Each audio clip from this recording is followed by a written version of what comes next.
Good morning, everyone. It's Saturday morning, July 29th. I woke up early this morning, got my big tournament up at Thunder Valley, which is up in Lincoln above Sacramento. Woke up earlier than I hoped. I got a long day ahead of me if I'm going to make it through the day. But I figured why not get out, get a nice walk, start the day off, breathe in the air, start the day off right. So, a little bit about today's tournament. Like I said, it's up at Thunder Valley Casino. I've never actually been up there, but I hear the poker room's awesome. So they have a 2-week poker series going on called the Ante Up World Championships. And they had it last year too. So the event I'm playing in specifically is called the Monolith. It's a 2-day tournament, but the field size is so massive that they actually have 4 different starting day ones. So Thursday they had day 1A, yesterday they had day 1B and day 1C, and then today they have day 1D. And they're expecting a massive field for day 1D because it's on a Saturday on a weekend. So yeah.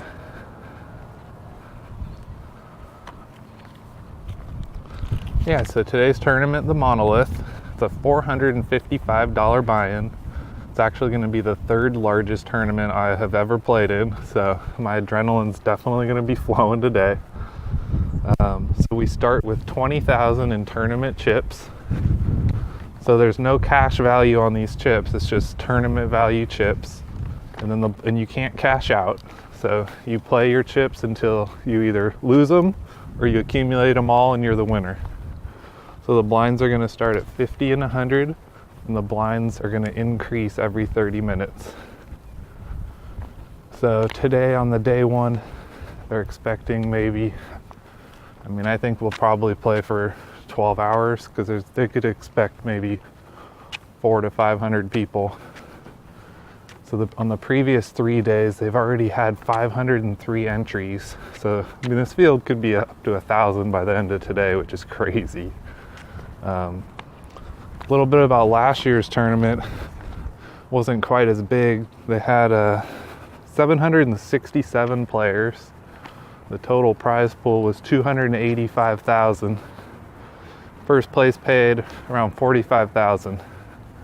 If you made the final table, which was the top 10, you're guaranteed at least $3,600. So I'd take that, but I'm definitely going for the win.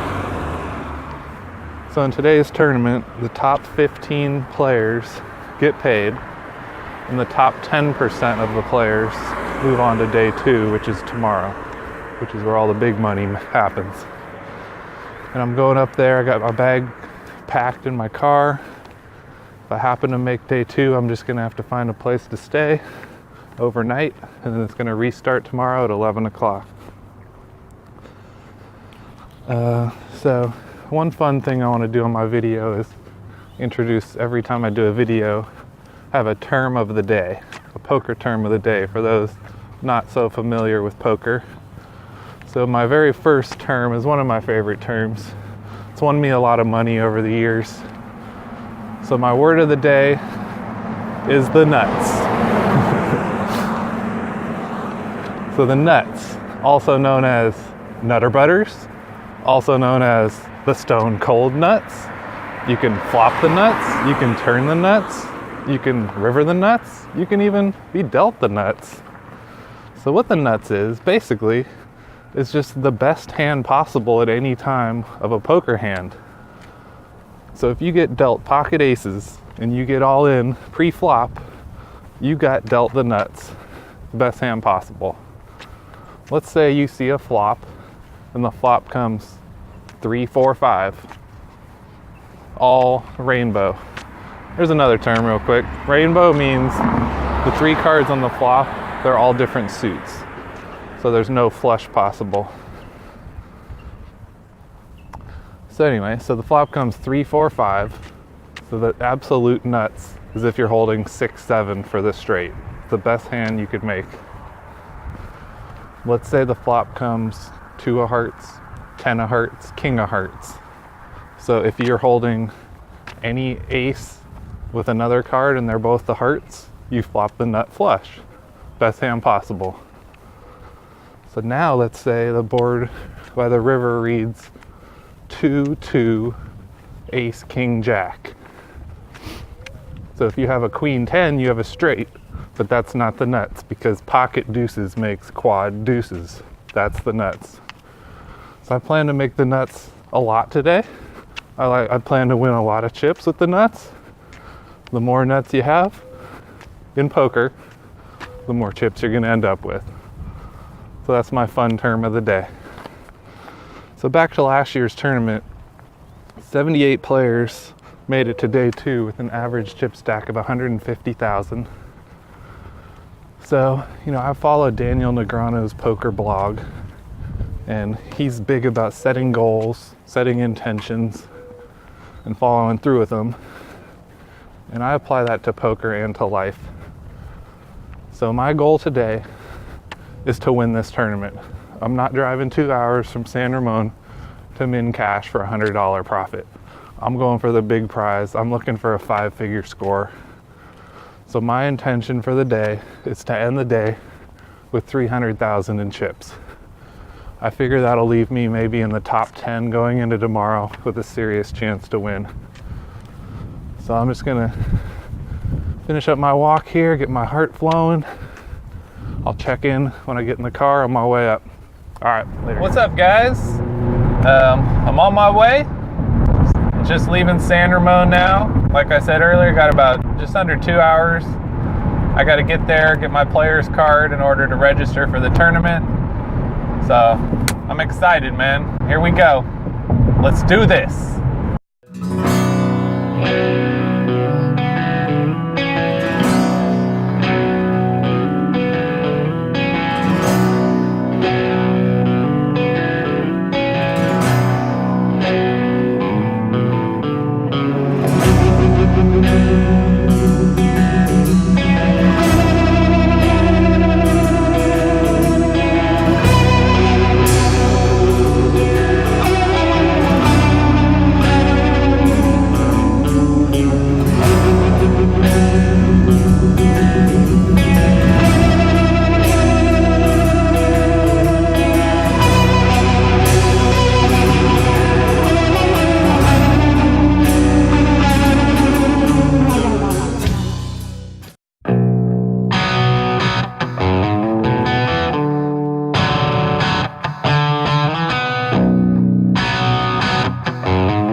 What's up, guys?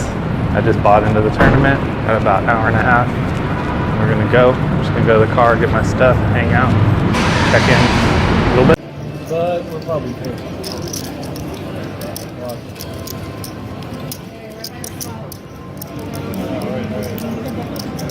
You again?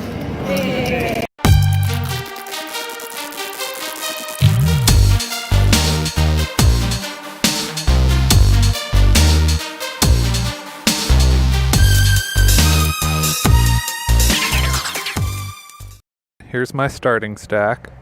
We start with 20,000 in chips. Green chips are worth 25, black chips are worth 100, blue chips are worth 500, yellow chips are worth 1,000, and the orange chips are worth 5,000. Let's go over some chip stack pictures and some hands. All right, I won a little pot. I had pocket fours and an aggressive guy raised. The flop came ace 2-5. He continuation bet, I called. Turn was a 4, giving me a set. I checked to him. He checked. The river was a king. I let out for 1,500. He sat there for a while, decided to call, and I took the pot. I'm at 22,450. Decent stack here, 32,275. Before this, I lost half my stack bluffing a missed flush draw. I got dealt ace queen of clubs on the button and a guy raised, so I re-raised him in position to build a pot. The flop came 6-6-8 with 2 clubs. I fired, he called. Turn was a king. I bet again, he called. River was a 6. So the board reads 6-6-8 king 6. Guy checked once again. This is a tough spot for me because I have no pair. If I check, I know he's got something, so I just don't want to give up. There's lots of chips out there. My only hope is to just fire. I bet half his stack. He sat there for, I don't know, maybe a minute or two. Eventually he called with pocket tens. It sucks, but it put me down to 11K. So shortly after that, I was in the small blind with ace king. Blinds are 1 in 200. A guy made it 400. 5 people call. I'm in the small blind with ace king offsuit. I made it 2,300 to go. 4 people calls. The pot's huge. Flop came ace high and I'm first to act, so I just moved all in. Everyone else folded. It more than doubled me up, put me at about 32,000. My stack's building. Right, the last hand before break, an aggressive guy raised, and I had jack 9 of hearts in position, so I called. The flop came king 6-2 with 2 hearts. He bet, I called. Turn is another king. He bet, I called again. River's a heart, giving me the flush. He checks. I thought about it. I ended up betting 9,000, which is maybe half his stack. He sat there for a long time, maybe 2 minutes. Finally, he folded. So that was a nice win. Basically, whether the heart hit or not, I was firing because the pot was huge, and that would have been my only way to win the pot if I missed. So right now, I'm sitting at 53,875. Doing great. I'm still building. I just had to make 2 big river calls, not too far apart, with overcards. These tough guys were trying to bluff me out, but both times I made the right decision. I'm up to 58,600. So we're coloring up the greens. I stole a few pots, got a bunch of the greens, so I ended up buying them all from the table. So all these chips are mine here. And at the break, I'm at 58,500. Oh my God, what a crazy couple hours that was. So the tournament started out, I had ace queen of clubs, flop came with 2 clubs. I fired all the way down. This guy called me down with pocket tens, and there was an overcard, and I lost half my stack. I was down to 10,000. I won a pretty good pot where I raised with ace king, got 4 callers, and I just moved in on the flop. Put me back to about 18. And then, basically my 2 biggest hands, I had pocket sevens, called a raise. This guy was firing and he's really aggressive. Called him down the turn in the river. There were 2 overcards. Made a big call with pocket sevens and they were good. And then not too long after, I had pocket 8s, called a raise by the river. There were 2 overcards. Guy made a speech, said, I'm good if you call me or not. And I just took it as weak, called him, he had no pair, won that.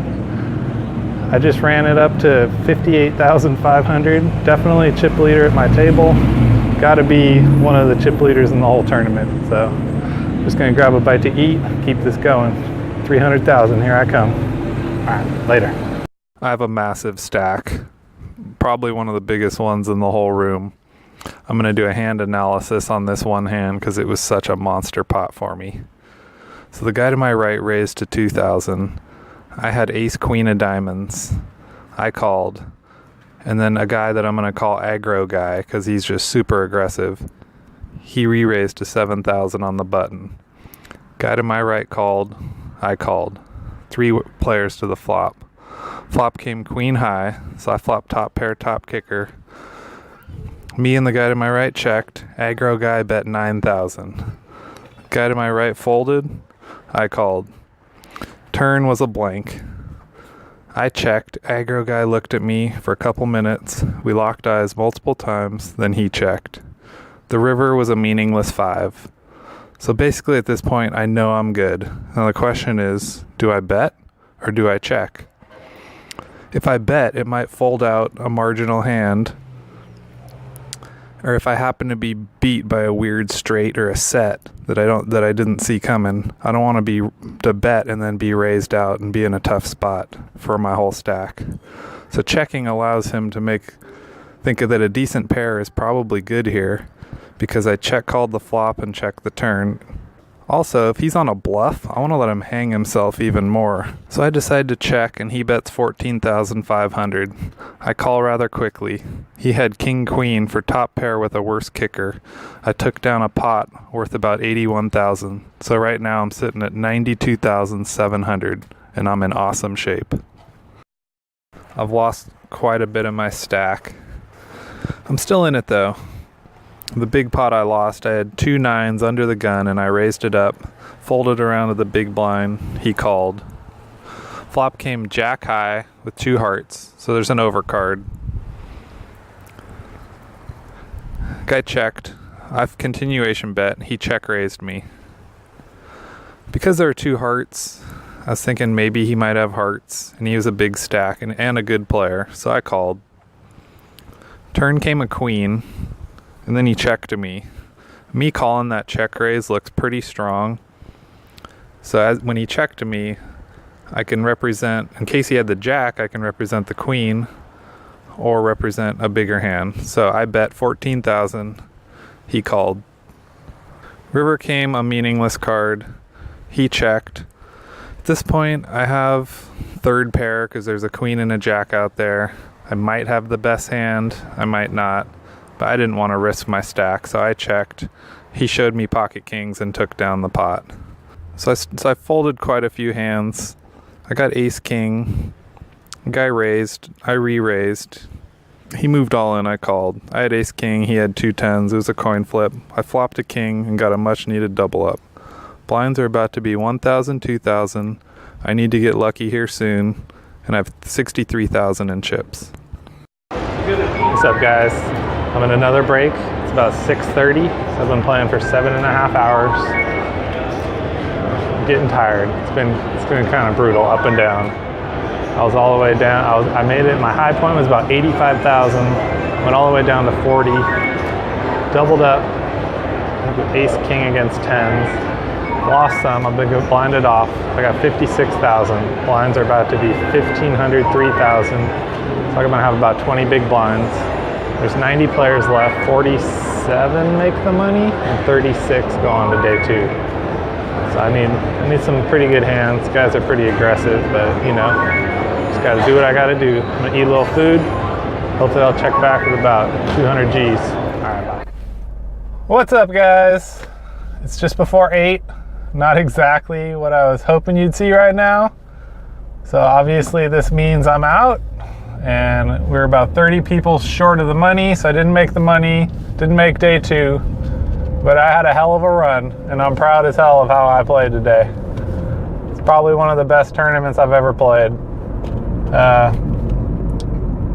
mean, the stack, my chip stack all day was just up, down, lose a big pot, double up, win a big pot, lose a pot. It was crazy. Probably the most up and down stack I've had, and that's draining on you. And then we only had 10 or 15 minute breaks. I brought a couple sandwiches, some crackers, some apples, but like, you know, going to the bathroom, getting some food, it's tough. It's tough on the body, but I'm definitely happy how I played. So yeah, just heading out of town. Really quickly, I'll tell you how I busted out. I'm not a bad beat story person, but just so you know how I busted out. There was a guy at my table who was super aggressive, like raising, you know, every 9 hands when it goes around the rotation. He was probably raising 3 or 4 times. He had a huge stack. He ran so good for a while and built up this huge stack. So he's playing aggressive, as you should as a chip leader. But every time I was in the blind, he would raise me, or every time I raised and he was in the blind, he'd call me. A couple times he check raised me. A couple times he called and let out, and I had nothing, so I had to fold. So he was really tough. We call those players sticky. It's hard to get rid of them. You can't just bet and they get out. They like to call a lot. So he was definitely a sticky player. So I had about 62,000. Blinds were 1,500, 3,000. He raised to about 7,000. I was kind of middle position. I was in the big blind with King 7 of spades. You know, and I've been folding so much to him. I figured not only was I playing so tight for the last hour, he had to give me credit for a hand if I moved all in. And also, he had to have a monster in order to call me. I mean, so anyway, so I moved all in. I'm totally fine with the play. You got to take a stand against an aggressive guy or they'll just keep running you over. I had about 20 big blinds. He sat there for about a minute, decided to call with ace-9 offsuit, and he held up. He hit an ace on the river. He didn't need it, but he hit his ace, and I was out. Honestly, I don't like his call at all just because of the way I was playing. Too many times there, I have ace-king, ace-queen, ace-jack, a high pair, and he's in bad shape. But that's how it goes. He was running really good, so no harm. I'm super happy with how I played. I played for about 9 hours. My body's a little in rough shape, but it's not the first time I've gone that deep in a tournament like that. It brings back memories of back maybe 2005, one of the first couple years that I was playing poker. I was playing at the Reno, I think back then it was still the Hilton. It was like a $100 buy-in tournament, and I bought in. I took a week of vacation and I went up to the cabin, bought into the tournament. There were about 130 players.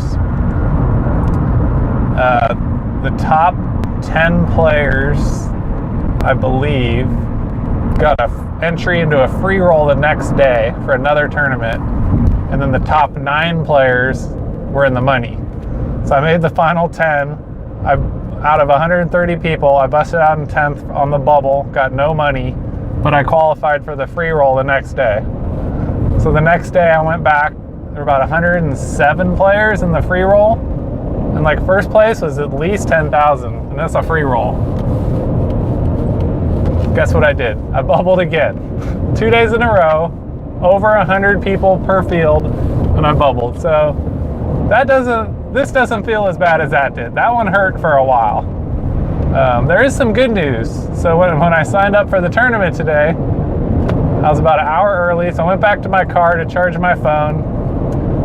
I learned a lesson today.